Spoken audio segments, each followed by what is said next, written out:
Some objects become so representative that they actually kind of take on a life of their own. So there are 9 chapters for the 9 lives of the Key Marco cat. That made me so happy. Cool gizmo. Yeah. It looks like a little laser gun. Almost has this like mythological present. I mean, I know that's kind of, shall we say, splitting whiskers. Because if you look at it from the side, it has a very definite phallic Yes. shape to it. What are the little pokey Urchin? urchin? Thank you. Like That's urchins. the Nebraska guy. I know. Yeah. Like, right. Enemies are made here. Yeah. Lifetime enemies are Yes. made through this sort of thing. You get generations of Yes. just angst. Yeah. Just adding to the mystique.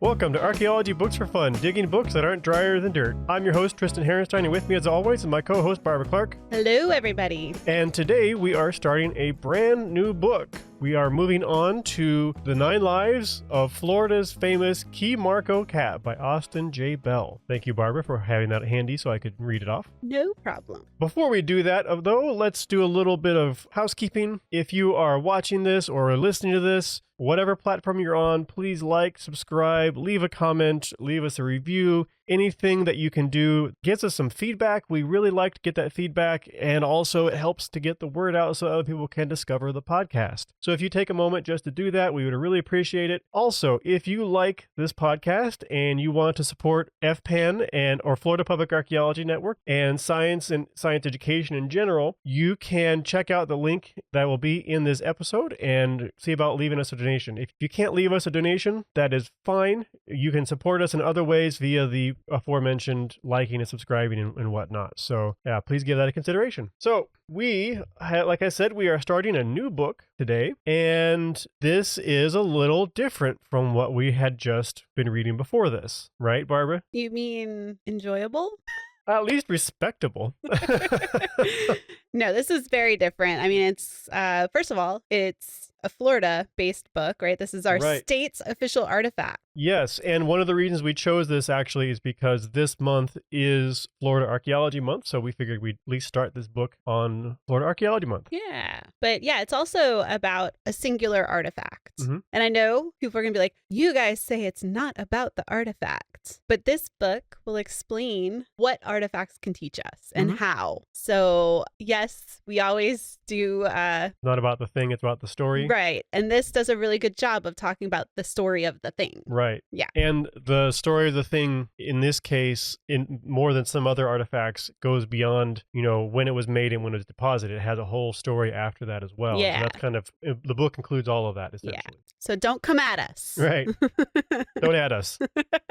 And yeah, it's a very different tone, and we'll talk about that as we go, but I've found it very interesting so far. Yeah, yeah. We don't necessarily need to cover these, but I was going to give them a mention. The book starts with a preface by the author. It's a very nice read, but it's not, necessary. He has some good cat puns in there I appreciated. Yes, and I love how he starts off by calling it priceless, which is something I always tell people when, people come to us and they're like, how much is it worth? And I'm like, it's priceless. So it was just nice to see someone else say that too. And the author is a professional curator, at least. I don't know if he has archaeology training or not specifically, but he is a curator, so he is very engrossed in this kind of thing. Mm-hmm. And so, yeah, he just kind of talks about a little bit about how he first encountered the artifact and how surprised he was how much enthusiasm he found from other people around it, too. Yeah. Then, here's a sign that we are in a very different book. We do a page that is a whole bunch of abbreviations. I know. I really did appreciate that, especially, it was actually kind of interesting. I grew up in Florida, and it was interesting to see how some of the museums have changed names over time. So it kind of made me feel old, but whatever. Was very handy. You can definitely tell this has a much more academic slant. Yeah, but not so much so that it's dry. No, it's definitely better than... It's just well researched. Right. Yeah.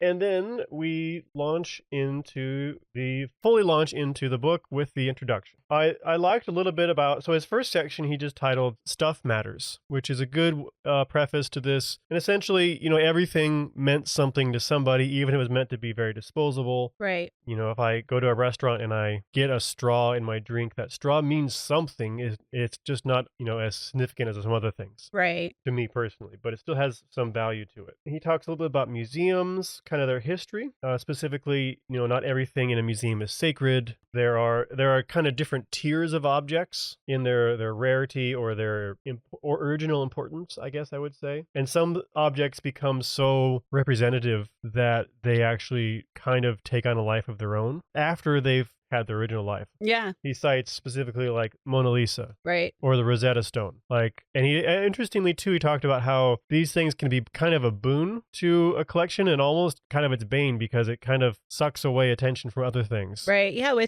But it also can bring in funding. Right. It brings in people. And I guess maybe as somebody who works, I don't work in a museum, but if I did, I feel like the challenge would be utilizing those objects in such a way that it encourages people to explore the other objects too, trying to make those connections, design the museum in such a way that even just the flow of foot traffic can impact that. I did like too how he talks about how some of the objects can be problematic.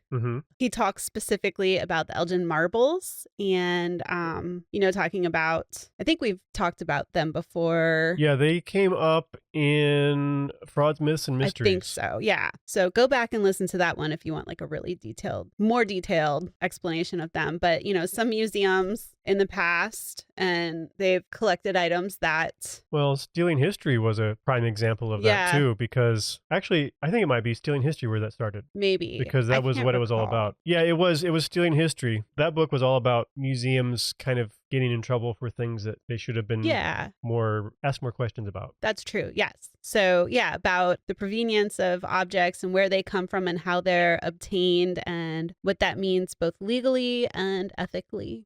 He also talks briefly about the organization of the book. So there are 9 chapters for the 9 lives of the Key Marco cat. That made me so happy. I enjoyed that. He does say, it's more of a organizational point plus a little bit of a joke because there's so much going on that he basically needed a way of structuring it. And then he was amused by the idea. So was I. So I appreciate it. It's super clever. And I think it adds, like we were talking about how it's more well researched and perhaps some people would consider it academic. I think throwing that in there along with a couple cat puns sprinkled in there make it very entertaining and a good read.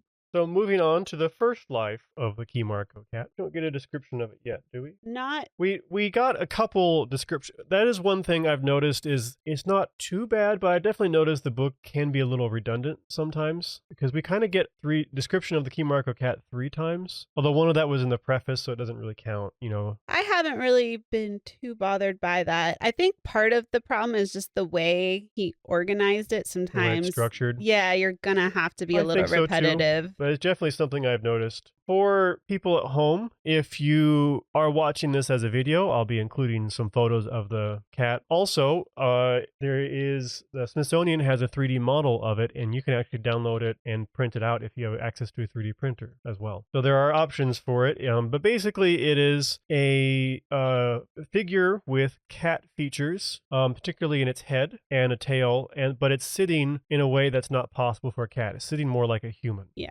And we'll get into more about what that is, but I wanted to give you kind of a quick idea. It's about 6 inches tall. It's a whisker shy, as the author puts it. I kind of like. A whisker shy of 6 inches tall. So it's not huge, but it's it's not a teeny little figurine either. So this first chapter, starting with chapter 1, is all about the natural materials in it. Kind of its first stage of its life, essentially. Particularly, what is it made out of? I think is one of the key features here. And I do like the way he kind of talks about. He does a good job of using the object to kind of create a story about the people who would have carved it and what the natural environment would have looked like, and the fact that this was coming from the natural environment. I do like that he talks about how it's flow grown. Yeah. Which if you're from Florida, you've seen all those stickers on everybody's cars. So, but talking about, was it made locally or was it traded? If it was made locally, what plants would it have been made out of? And all that stuff is really cool. So I feel like this book is so far our second most academic book, being the first one being Captain Kidd, which we read by accident. Mm-hmm. I feel like this one definitely shows the author shows his academic training in this book so far, at least, particularly in that. So like with the previous book, we had issues with how certainly that author was talking about various things and is this backed up. Whereas on the other hand, this author kind of the opposite. Is kind of the opposite. Yeah. There's never a certainty anywhere, which is fine, but it does make it, to me, it feels like it lacks a bit of a narrative because of that. I think when I was reading it, I feel like it adds to the story kind of the mystique of the cat. Like, we don't know. There's still so much to learn from this singular object. And I get that. I'll have an example later, but I do feel like occasionally it's overdone, talking about the possibilities. I love having these conversations about, what we don't know. But I feel like in the next chapter specifically, I have an example. I feel like there are ways you could still create a bit more of a narrative and then say, okay, but actually here's some more details. Again, we'll talk about that next chapter a bit more. But I found it interesting because I'm enjoying the book, but it isn't as readable as the books written by people who are trained in writing that we've read. See, I haven't really picked up on that too much. Maybe that's because I am an academic, and so maybe I'm overlooking. Well, I mean, so am I, but like when I'm reading through it, I'm like, and I guess to me, like, not knowing things is just so inherent to our profession that I'm like, well, that makes sense. Yeah. I was surprised, and we'll get into it later. I was surprised at the level or there hasn't been as much testing of the artifact as I would have expected, which is surprising to me. But he does a good job. I was just going to say, we'll get into this stuff as we kind of go through it a bit more. Just kind of my initial steps as we start into the main book. So for those of you who are not from Florida and aren't familiar with our muggy, swampy, humid environment, I think he does a good job of kind of painting a picture of the subtropical environment and how, these organic objects are preserved in our mucky environment. They're completely underrepresented in the archaeological record, which the archaeological record, I don't know if we've talked about this before, but it's essentially just our breadth of knowledge based on archaeology. And we have talked before about how some things don't last. Yeah. And how that is a bias within archaeology. Yeah. That we have to try and account for. And that is one of the things that makes this entire site, including the cat, very, very interesting, in addition to the fact that it was found in the late 1800s before we had the preservation techniques that we do now. Or the concepts of what archaeology is and what it can teach us. Yeah. Yeah, we didn't have any idea at the point. So, yes, the wood, we don't know what the wood is. There's a few possibilities. Which is mind-blowing to me. That's so surprising. The original excavator thought it was a hardwood, but part of the complication is it was treated with something when it was made, and then when it was in museums, it was also treated with other things, which may have changed what it looks like. Also, there's a question of one of the ways of identifying wood is through the cells, but if it's been wet and then dry, those cells could have collapsed and then maybe they're unidentifiable. And I understand that, anytime you do a chemical analysis or a sampling type analysis like carbon dating and things like that, you have to literally take a part of that object and send it away for testing usually. Mm-hmm. And so it's what they call destructive analysis. And so that's another reason they've been hesitant to do too much testing on this object, and because it's so unique and different, and you don't want to do anything that would alter the way it looks. Especially one as significant as this in a lot of ways, right? Yeah. And I did find it weird that they did Munsell on the wooden piece. He mentioned it as a possibility, I think. Or no, they did do Munsell, which is meant for soil. So it tells you the color, but so what? Right, and it tells you the color of soil. So I was like, that's weird. Well, it can do other things than just soil, I think. But even so, how many arguments have you seen in the field about what color something is using a Munsell? Yeah. Like, it's so subjective. It doesn't seem like a very useful. No. And like he said, it's been treated. Which can change the color. So I'm not sure what they thought they were going to get from that. But I guess I will say, out of all the tests you can do, that is one that takes about 10 seconds. Yeah. So I guess you might as well do it if you think it's going to be useful. And I guess it could be useful, like, to see if the color changes over time. It could be a based on, like, thing.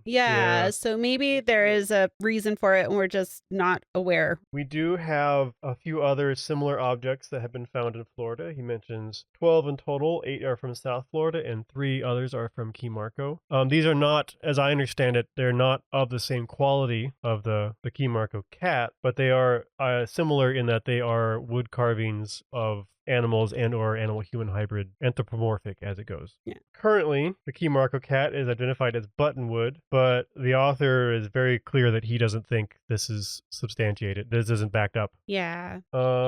We do talk a bit about who made. Which was interesting, talking about, and I don't know how much detail we want to go in, because you could get bogged down in that. Very easily. Read the book. Yeah.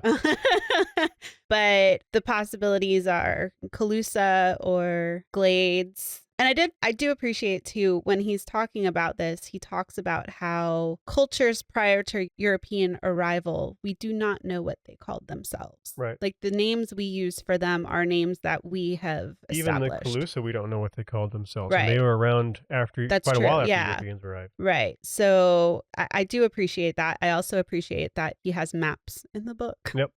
The illustrations are actually very well chosen. Yeah. Illustrations, they enhance things nicely. No cut off snake heads. I was just going to say, no snake heads like pegged to a tree. Yeah. He talks a bit about, this is well done, about how we identify cultures in the past, archaeologically speaking. And essentially, archaeologists have noticed there is a tendency for people within culture groups to, in particular, to make pottery in a particular style. Style, decorations, that kind of a thing. Now, interestingly, we focus on pottery so much just because it's one of those things that lasts really well. Right. Of course, there were a lot of other things being made, as we know with like wooden figurines now, right? But most of the time we don't have those to compare, essentially. And going along with the question of who made them is the question of when was it made? I know there's been a lot of debate around the date of the object as well, which is interesting. And again, read the book because you could get bogged down in that. But, by testing and, for example, carbon dating is one way that you can potentially identify how old an organic object is. But again, and we always get asked too, like, how old is that? And to me, that's one of the least interesting things about an object. Yeah, unless you don't know what culture it came from. Yeah. Right? But what culture it came from is the actual interesting question, not how old is it. And then, there's questions like, how was it utilized? Mm-hmm. Why was it made? Right. So. And he touches on that briefly here too. Yeah. So the environment it was found in, he refers to sometimes as a water court. Yeah, which one thing I didn't pick up on that right away.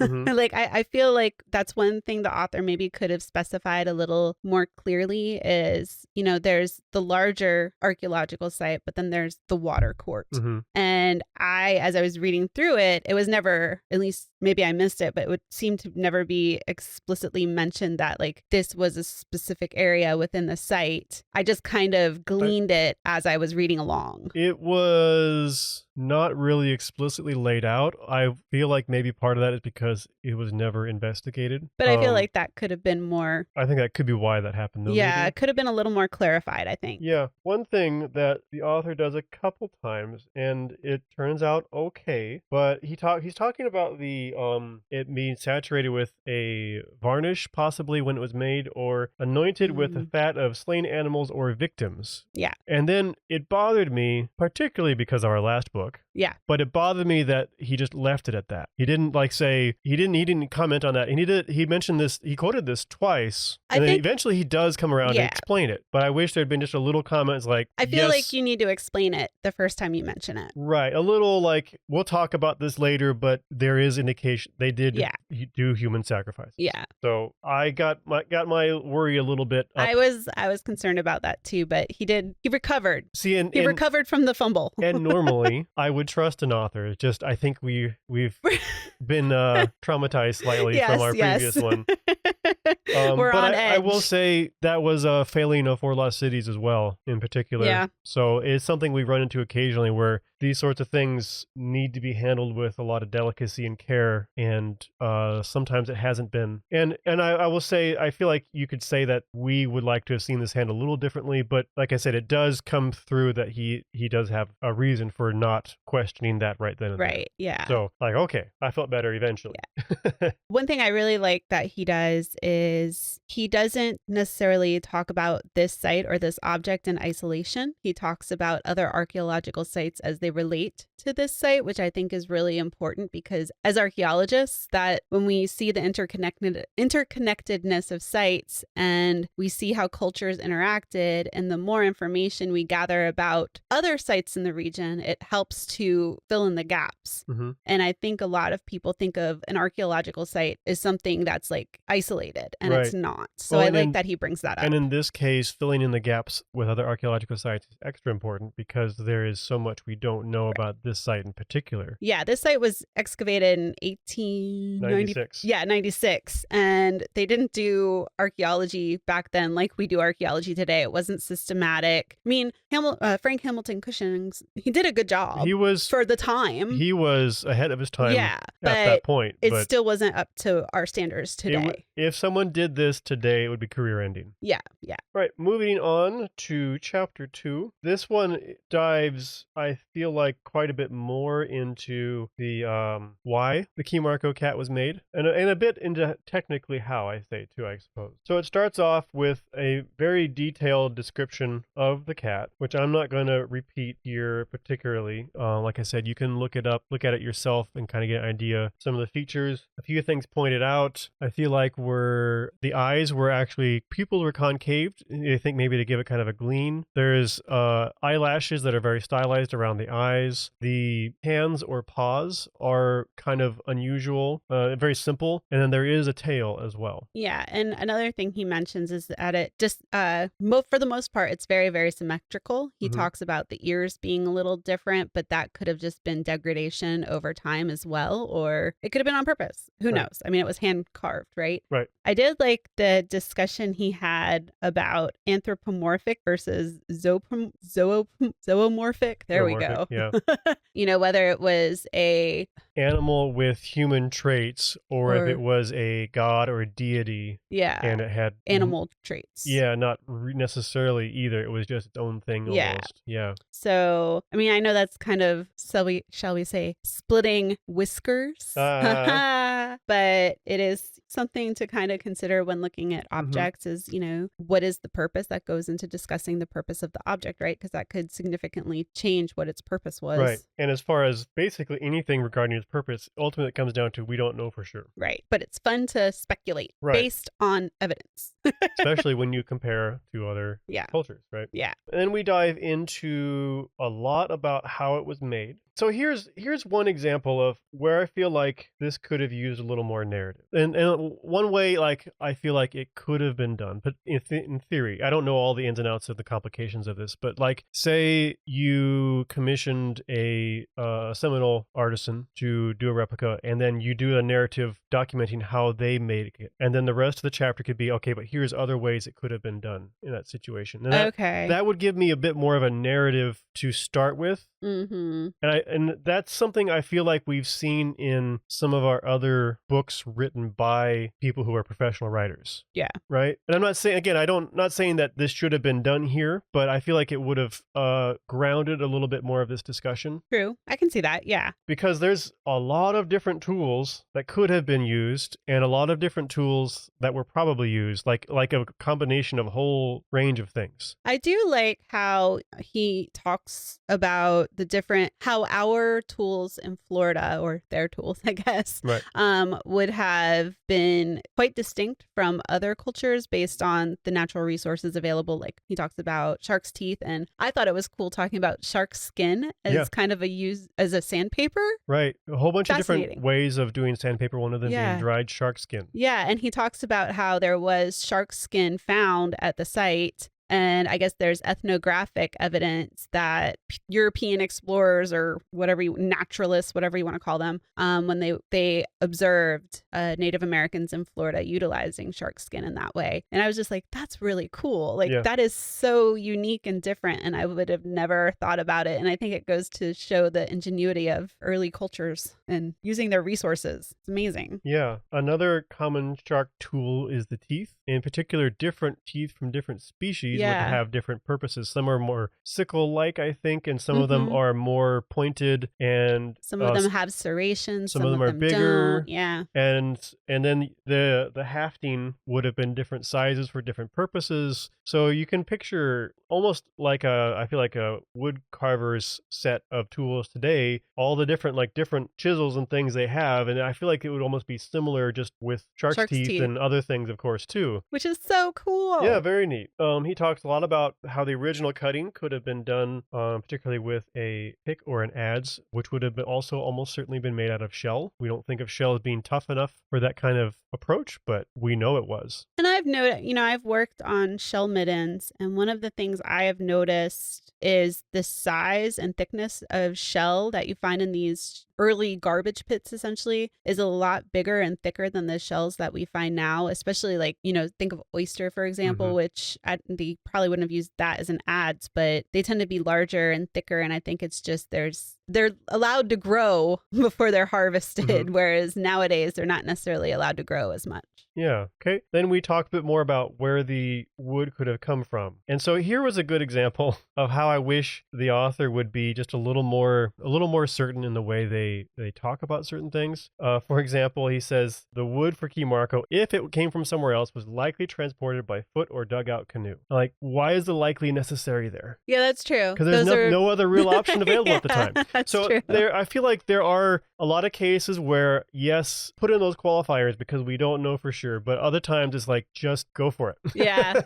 And I feel like it I guess my what I feel like is it weakens what he's saying sometimes, and sometimes it's unnecessary. Yeah. So that isn't what most of it's doing, but I did pick up occasionally where under my skin just a little bit. But that's kind of what I mean by that too when I say like it feels like it's sometimes quite a bit more academic, some of our other readings, because that is something that you tend to see there more. We get a discussion about why the cat is the size it is. I kind of liked this. There's a few possibilities. It could be limitations of material. It could be just the size of the wood that they had available to them. It could have been designed to be in a specific place and was designed to fit that spot. That's a very cool idea. It's designed to be held by hand. It's a 6-inch little figurine. Yeah. That's very possible. I also had my own personal one in there. It was that maybe it was smaller to reduce the effort it would take to make it. Particularly if we're dealing with like a hard wood. Yep. A 6-foot one is going to be a lot more effort than a 6-inch one. Also very cool is he talks about potentially using fire to shape it. Yeah, that was interesting to me because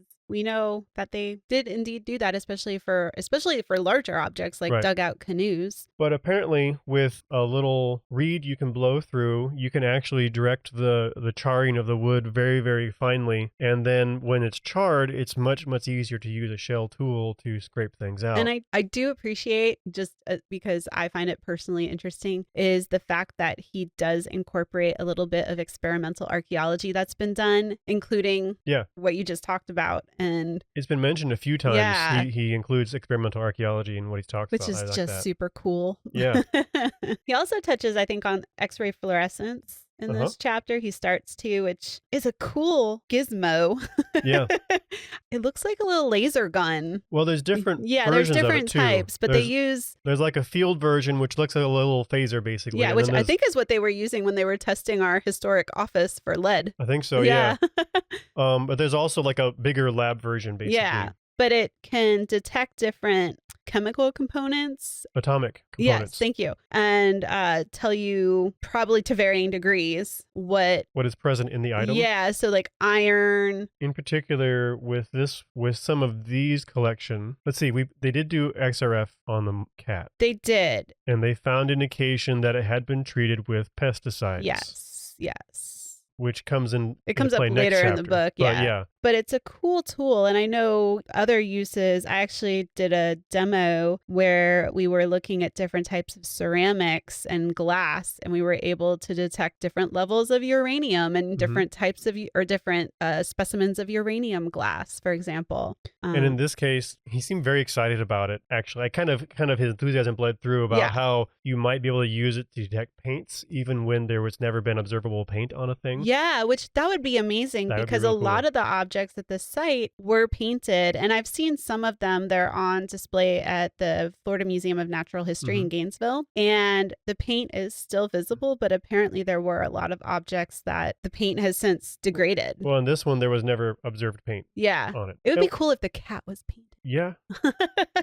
But it's just a very cool piece of technology. I know in our last book we talked about LiDAR, and this one talks about XRF. So as you can see, as we start reading these books, there's a lot of really cool technology that's becoming available for use in archaeology. And has been for a while, like last 15 years or so, I mean, even going further back is no big deal to us now, but GIS and GPR was like, well, not GPR, but GPS? GPS, thank you. Which GPS was huge for field work. Yeah, because you no longer had to say about 20 yards from this road lies this site. Or do compass mapping by hand and hope that you're accurate. You know, it was a huge change. Oh my goodness. Cell phones. Yeah. We're huge in the field. I can't we won't go on about that, but you can imagine if you have teams all over the place in an area and being able to just call each other and touch base about what's going on. Well, and even back when I was doing cultural resource management, we had a clipboard with a bunch of sheets of paper forms on it, and now apparently they're just carrying around iPads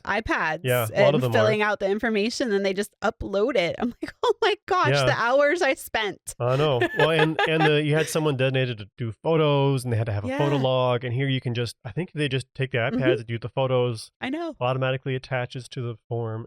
Sounds really good. Yeah. Never used that, but. Me neither. Okay, chapter 3. Yeah. Third life of the Key Marco cat. This one is largely about the shape of the cat and I think what its purpose is. That was how I would put it. Yes. I think the chapter is called like A Life with Purpose. Yeah. I thought this was a little interesting because he talks about when the cat was made and finished, now it had agency. Yeah, I like that.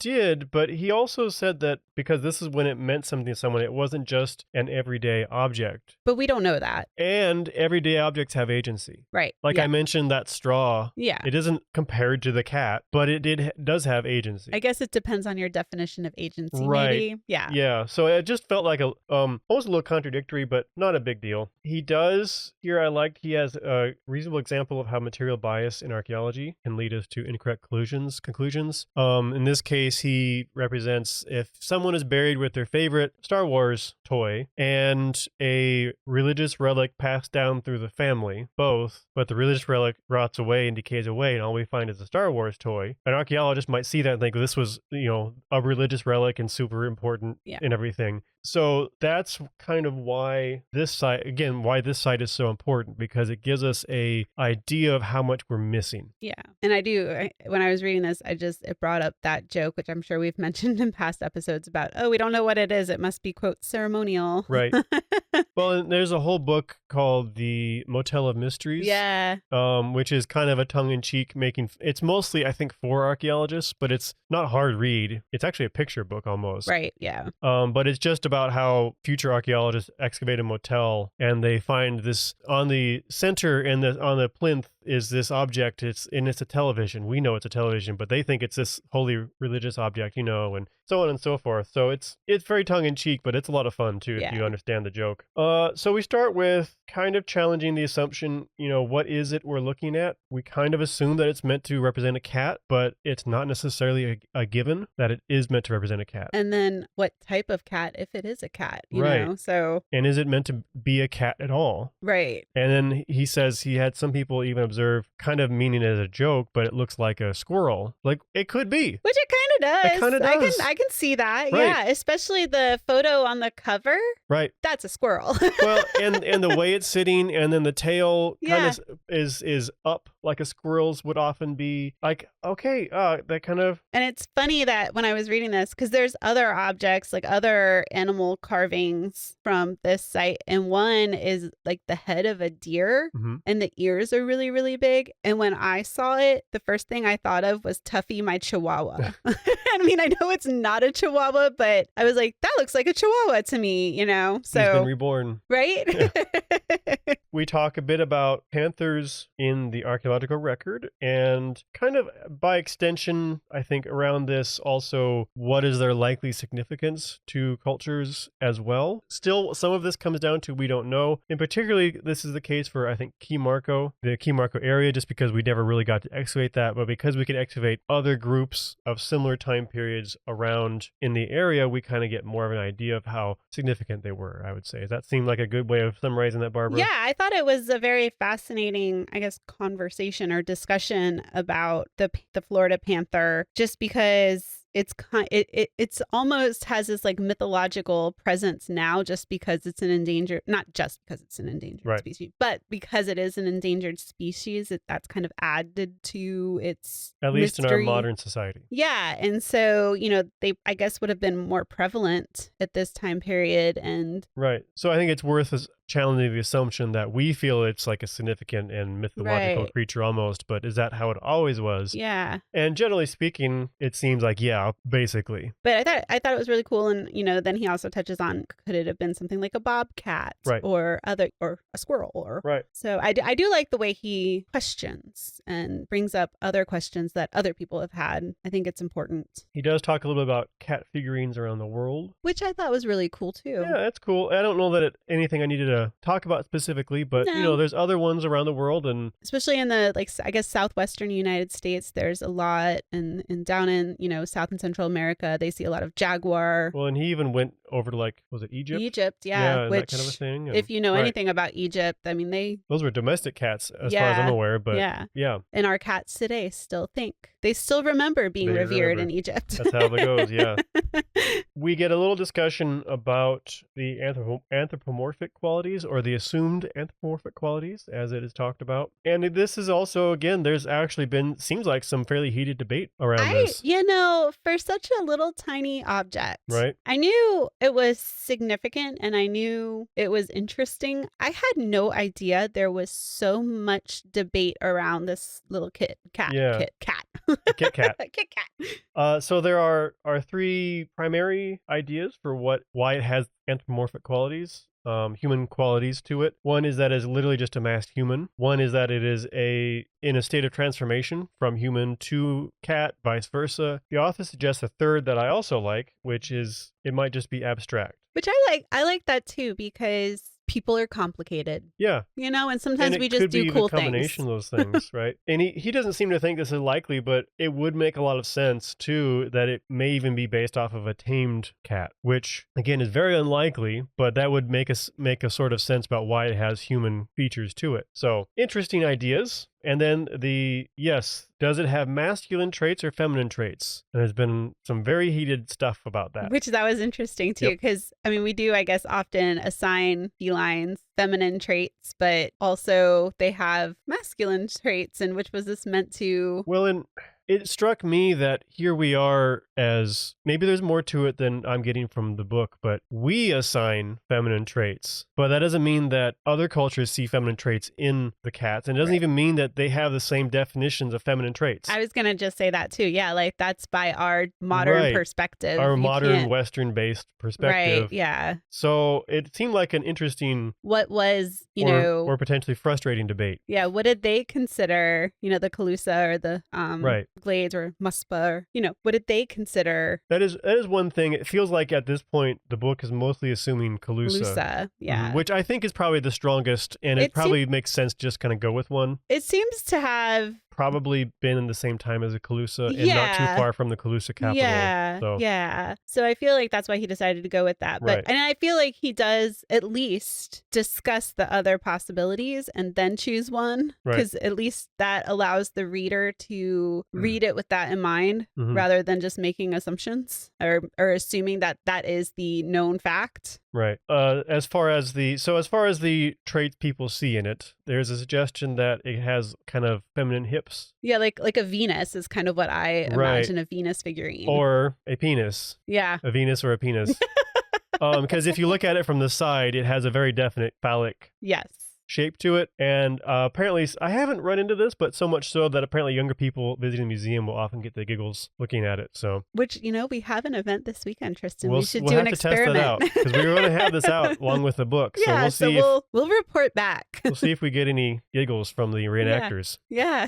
But yeah, basically, and also he ends with, it's very possible it had multiple meanings. Because like you said, humans are complicated. Often there's more than one reason for a thing. It may intentionally have both feminine and masculine traits. And again, what are Calusa feminine and masculine traits? That wasn't really established in the book, so I'm not sure that we know, but... I don't know how we would know even through the material culture, really. You'd have to... Be I feel like in theory you could, but it would take a lot of evidence, and you'd have to you could. And I would feel more comfortable if you had the archaeological evidence as well as ethnographic evidence, right? And current cultural evidence, because anyway, we talk a little bit about panthers in the what's called the ethnohistoric record. Anything stand out to you on this in particular? I mean, it was interesting. Yeah, it was fun to learn about all the different ways cats have been memorialized. I don't know if that's the right word, but how other cultures, both past and present, have kind of looked and used cat iconography. And actually, I thought this was interesting in particular because so ethnohistoric or ethnographic is basically we are looking at European accounts of other cultures. Yeah. And he talks a little about how difficult that can be because they have pretty strong prejudices towards the other groups. I thought this was interesting too. He notes that the people that the Spaniards were encountering, the Calusa society had undergone a pretty dramatic change in how it operated around that time. Yeah. Maybe because of the Spanish, maybe not, but it was actually a pretty different society from the society we think was around when the key marco cat was made and used. Yeah. Which I thought is an interesting observation. Yeah. But yeah, the whole thing is basically kind of the mystery around the object ultimately ends up being we don't really know what it was for. We have ideas of what it could have been. Just adding to the mystique. Right. So next life of the key marco cat is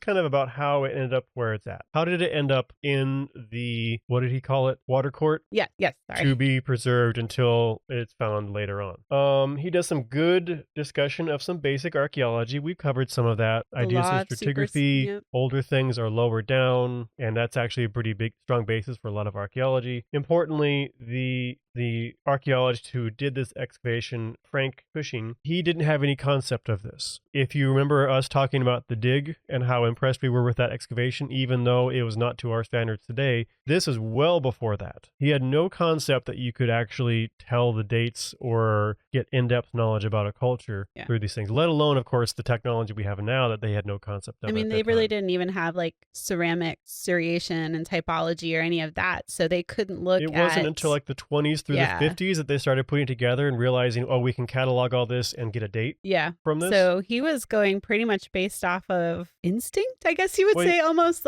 and just... And he was doing interpretation too. That was kind of the thing. It wasn't based off of... It wasn't as rigorous as we would expect today, as far as we need to do statistical analysis. We need to really back up our evidence. He was just kind of I feel like this is what I'm seeing. Which honestly, for the time period, that alone is pretty impressive because a lot of folks, it was just, let's get some cool things. Right.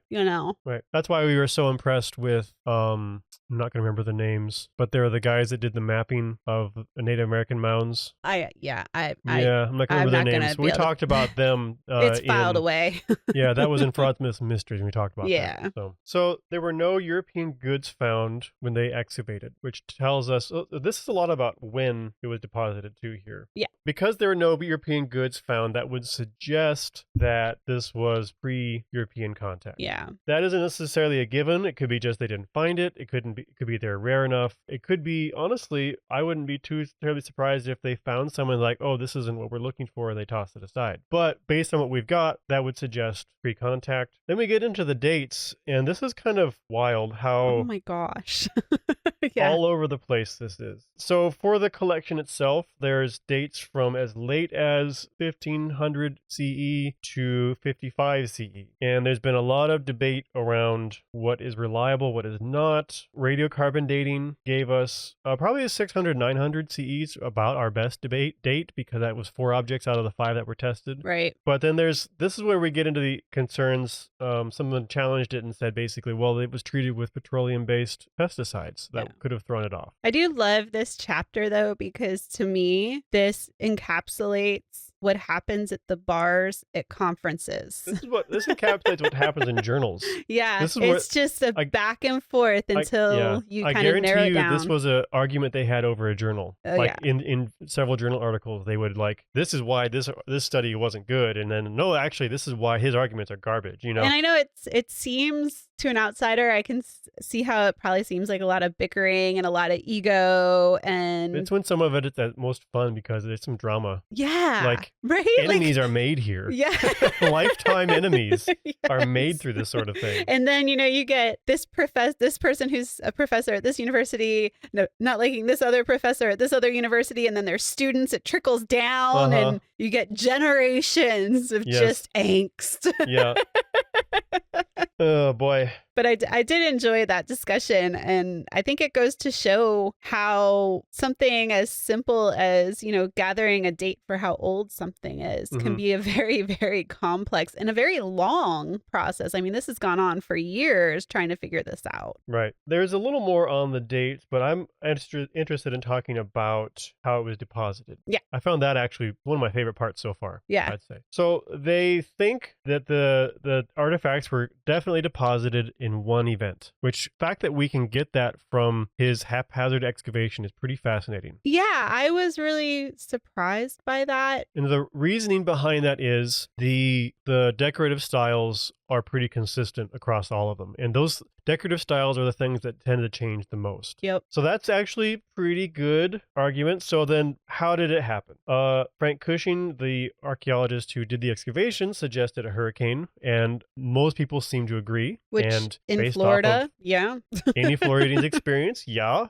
He actually, again, I'm surprised at his level of analysis here, because he observed that there was a higher concentration of deposit on one end of the water court, thank you, than others, which he's attributed to a storm event, which that's not a bad take. And I guess there was also the presence of deep sea or deeper sea marine creatures, what are the little pokey urchin, thank you, urchins. That's the Nebraska guy. I know.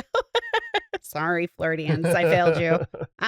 But things that you wouldn't necessarily see on the shore that could have been deposited during a storm surge. Other theories, potential fire damage. One of the artifacts is a paddle, that looks like it was burned off at the water level, maybe as a part of a cleanup. Actually, when shipwrecks happen in inconvenient places, sometimes they'll do that. Same thing. However, it seems like perhaps burning, like on that paddle, there's burning further down the paddle as well. The burning could also suggest maybe violence of some sort, either warfare or even punishment from the Calusa capital, or not likely Europeans, but it could have been abandonment before Europeans arriving. These are all possibilities. I think the most likely is certainly that storm, though. That's the one that, based on what we're reading, I'm I didn't feel like it was a hurricane. And the fact that it seems like he had a whole list of felt like 10 different people that came to that conclusion too. I know, it was kind of fun just reading through that, and I recognized a lot of names. I was I recognized more than a few, yeah. But yeah, basically there are still other possibilities, even if we think they're not the most likely ones. And that's kind of how this whole process goes. I do like that he ends this chapter talking about how the more we learn, sometimes the less we know. Right.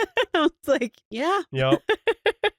But yeah, I would agree hurricane is probably the most likely. Last chapter today, right? Yep, chapter 5. Chapter 5. So now this chapter is largely about what happened between when it was probably deposited and when it was recovered. And some of this is kind of the history of Florida a little bit.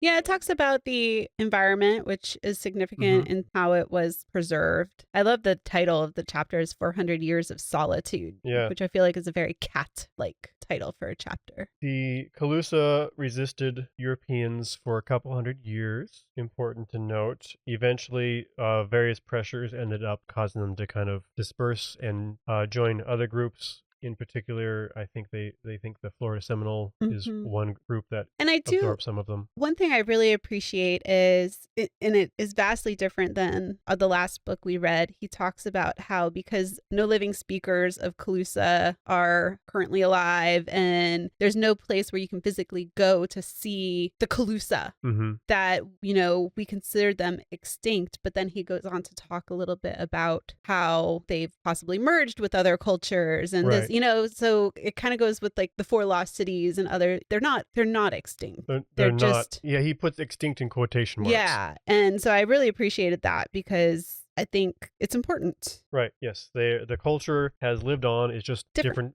shapes. In influences in different ways. Which happens to every culture. Yes. And I do like how he kind of sets when he's talking about Marco Island in the 1870s with W.T. Collier, which was, I guess, the island's first pioneer / developer. It's Collier County, too, which I assumed is named after him or his father, maybe. Yeah. I was thinking that, too. I know he talks about how later in the chapter, he talks about how it's been part of 3 different counties. And if you are familiar with Florida's history, we've had a lot of change over the years. But I liked him kind of setting the stage for that era in Florida, that Victorian kind of, I'm going to go to Florida and develop. Kind of Wild West. He was kind of the rich man that owned the town, but he was very intent on developing and building up the town. And I do, and when I started this chapter and he started talking about the old dead white guys, I was like, oh no, again, had a little bit of trauma. Yeah. But the way he does it in this book is, first of all, relevant to the story of the object that we're talking about, right? And the way he's structuring it too. This is one of the stages in the life of the cat. Yeah. So don't be alarmed. Yeah. So William David Collier is the one that's relevant to this section. It's always a little hard to tell when you talk about rich white guys. He seemed like a fairly interesting individual. 1870 to 1896, I think, when he was. But he kind of did his own thing for a while and eventually took on the family business and was like building up the area and discovered the site because he was, as I understood it, he was digging up the soil for fertilizer. Yeah, he was digging up the organic muck for fertilizer for his other and endeavors. And they were finding a few things. This is later in the chapter, but I think the author is right in kind of being very impressed that Collier was able to at all recognize this as something significant because most people at the time especially would not have recognized it as something significant. Yep. Yeah. So that is pretty remarkable. I did like his he talks about the World's Fair and Collier, Wells Sawyer, who was an artist who was later hired to paint the objects, or not paint on the objects, paint pictures of the objects. Let me be clear. And then Frank Hamilton Cushing, who was the archaeologist. They were all at the World's Fair in 1876, but for different reasons, and they never ran into each other. But I love the idea of this kind of crossing paths, but not knowing it and coming together later. Well, it gives you an idea of the significance of the World Fair, that it was such an event that these guys from entirely different places ended up there at about the same time. And I love, Collier invited Cushing to come visit his property. Didn't he just show up the first time and say, "Hey, I'd like to"? Yeah, the first time he showed up. That's true. And I love the journal entries in this chapter with him talking about how hospitable they were and how welcoming, and it's all very Victorian. I liked the quote apparently from his journal though that described Collier as very civil but bursting with irreligion. Yeah. Which the author was kind of fun because he's like, either that probably means Collier cursed like a sailor because he was a sailor at one point, or his father was an atheist, so it may have been pretty literal. Yeah. Which is both fascinating ideas. But, after multiple visits, he allowed him to excavate. And I do like the fact, and this is pretty interesting, that as he was excavating, the backfill, the dirt that you pull out of the ground, Collier had in their, I guess, written agreement said that, you can keep whatever you find. I want the backfill for my fertilizer. And and I'm sure he thought, but there's a little conversation or a little discussion in there about what he was potentially thinking. He probably thought that was maybe a good deal because he didn't think they were going to find much. It wasn't pure altruism, probably. Yeah. He was a business. He was always looking for business angles and stuff. That makes sense. So, but that, I just, that was interesting to me. And it did. I think he did a nice job pointing out how when it turned out to be more significant than anyone expected, the fact that Collier apparently didn't try to go back on the deal or anything spoke fairly highly of him. I appreciate that That's actually too. Interesting, yeah. And then is this one of the rare rich white guys that wasn't entirely awful? Maybe. I would have to look more deeply, but I bet there were some things. There's always something, right? I know, though, he talks about the Calusa curse. Yeah. I guess not long after the excavation, Collier's 3 sons died and his wife died in childbirth. So he had a hard year after that. And I think Cushing actually passed away not long after that, although he doesn't specify in the book when, but it added to this quote Calusa curse, which if you've listened to any of our podcasts, you know, there is no such thing. Right. It's just coincidence, a coinky dink. And then, go ahead. Wait, sorry. This chapter got me excited. Go ahead. Okay. He starts talking about another property owner. He bought some property from Collier in 1889, I think. And I love this because he's like, I just have this image of, he was a plume trader and he slaughtered so many birds that he could afford to buy 4 parcels of land from Collier. And I was like, that's like the most Victorian white dude thing ever. That was the time period where Victorians almost like made a whole bunch of birds go extinct in the area because they were hunting them for feathers. And Florida, especially South Florida, it's subtropical. So there's quite a variety of very colorful and fluffy birds. I don't know what you look for in plumes, but colorful, I imagine. Yeah. But I just thought that was so funny. And he also, even though he was the excavation or the water court was not directly on his property, he allowed Cushing to use his shed for storage or not his shed, sorry, it was his packing house. And I don't know, these seem like, as far as old dead white dudes, they seem pretty decent.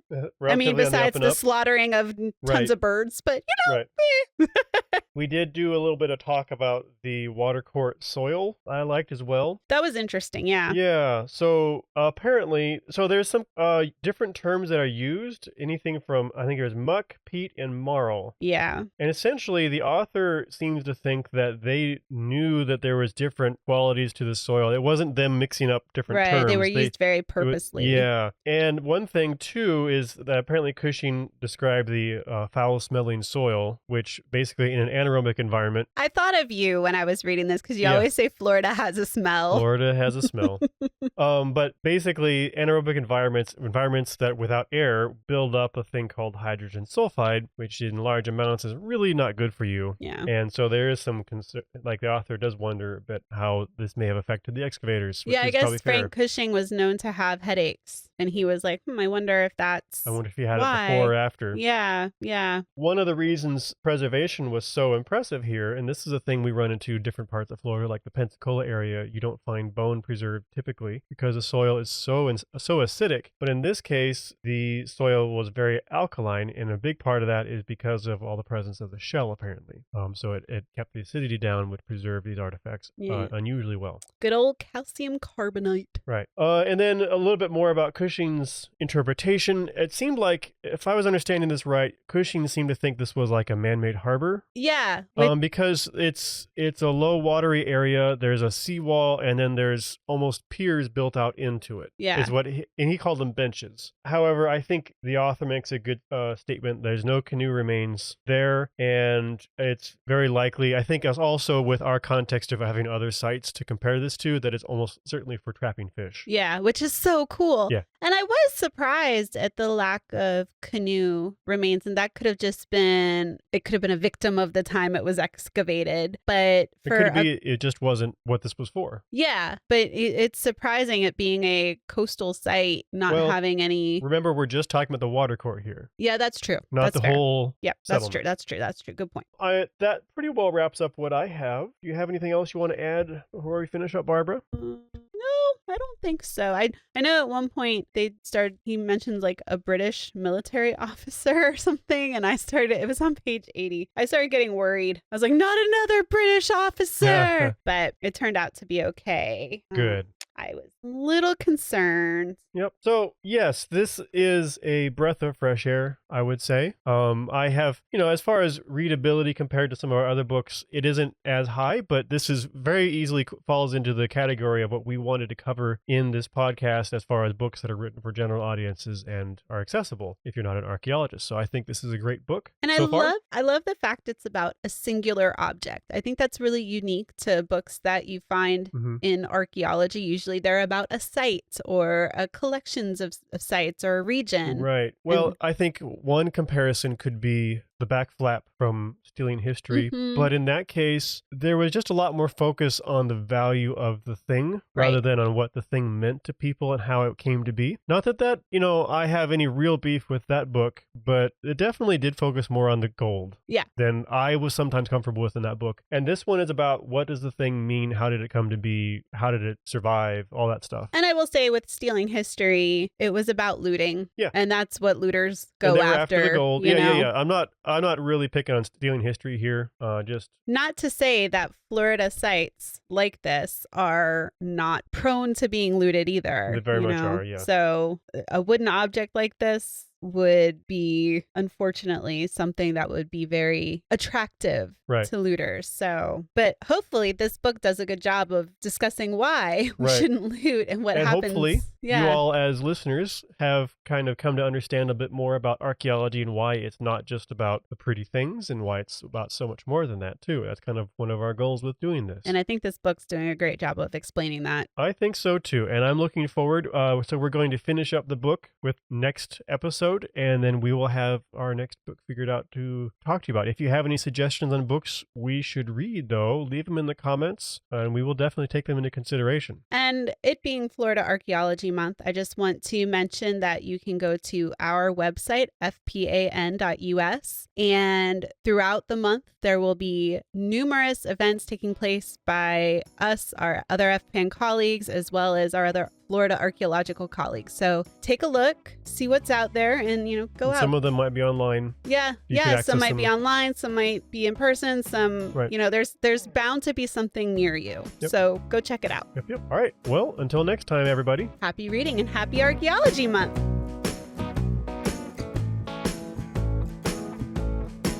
Archaeology Books for Fun is brought to you by the Florida Public Archaeology Network, a program of the University of West Florida. You can find out more about archaeology and about FPAN at fpan.us. We appreciate any feedback, so if you're listening to us as a podcast, please leave us a review, and if you're watching this on YouTube, please like and subscribe. Thanks for listening.